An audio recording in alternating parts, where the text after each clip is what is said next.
Au bout de l'Europe, l'Irlande est peut-être l'île la plus attachée à l'Union. Contrairement à leurs voisins britanniques, ce que veulent les Irlandais, c'est ne jamais la quitter. Ça a été fondé pour amener la paix et la maintenir, avec la France et l'Allemagne.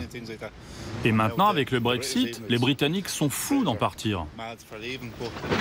C'est important qu'on continue de travailler ensemble comme un bloc commercial unique. Quoi qu'il se passe avec le Brexit, on doit continuer de travailler ensemble.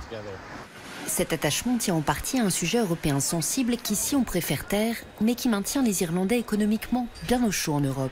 C'est la taxation des multinationales. Nous sommes à Dublin, dans le quartier des Silicon Docks, un surnom sans surprise qui fait référence à la Silicon Valley, car ici c'est le paradis des multinationales du numérique, comme Google ou Facebook, qui ont installé leur siège européen.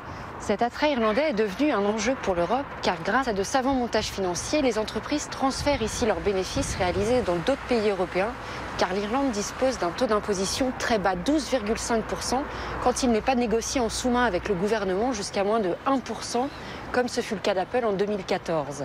Ce système est un véritable manque à gagner pour les autres États membres qui souhaitent légiférer, mais en matière de fiscalité, les décisions au sein de l'Union européenne se prennent à l'unanimité et l'Irlande fait barrage. Pour nous expliquer pourquoi, nous avons rendez-vous avec son secrétaire d'État aux Finances. Monsieur Darcy. Enchanté. Quelle est la contribution des multinationales à l'économie irlandaise? On va collecter 10 milliards d'euros en impôts sur les sociétés cette année. Il y a 7 ans, on collectait 4 milliards, donc je suis très optimiste concernant le futur. Beaucoup de ces entreprises du digital sont américaines.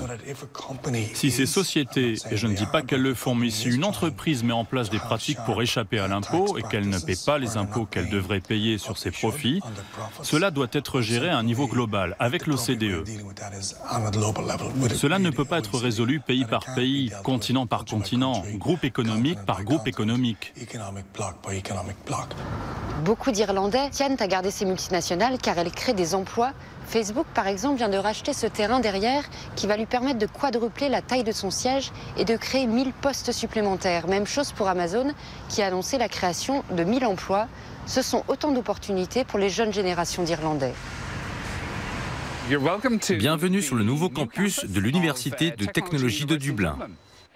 Brian O'Neill est le directeur de la première université de technologie d'Irlande. Intelligence artificielle ou analyse des données, ici le gouvernement investit massivement dans les secteurs dont les multinationales ont besoin. Ça fait vraiment partie du succès de l'histoire irlandaise d'avoir une relation très serrée entre le gouvernement, l'éducation et les entreprises. On grandit et on évolue ensemble. Claire Cunningham étudie les médias créatifs du digital. Bien sûr, il y a la crainte que ces multinationales puissent en aller, mais je pense qu'il y a aussi beaucoup d'investissements en Irlande en termes de culture de start-up. Il y a une culture start-up incroyable. Quand j'ai quitté l'Irlande, c'était la récession. J'ai vécu 5 ans à Londres et à mon retour, j'ai vu toutes ces entreprises qui s'étaient installées et c'était un paysage totalement différent.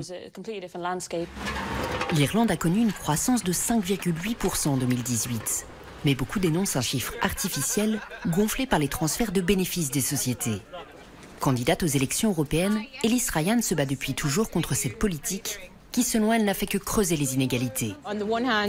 D'un côté, vous avez des emplois tout en haut de l'échelle et de l'autre, des entreprises de services dérivés qui emploient beaucoup de personnes, mais c'est dans des conditions très mauvaises et avec des emplois pas du tout qualifiés. 15% des impôts que collecte le pays viennent de l'impôt sur les sociétés. Et là-dessus, 40% proviennent des 10 plus grandes multinationales. Donc, nous sommes totalement dépendants d'une dizaine d'entreprises et le gouvernement n'a pas le pouvoir d'influencer leurs décisions.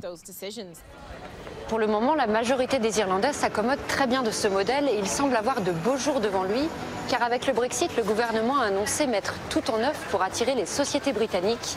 Et en la matière, l'Irlande a des atouts majeurs.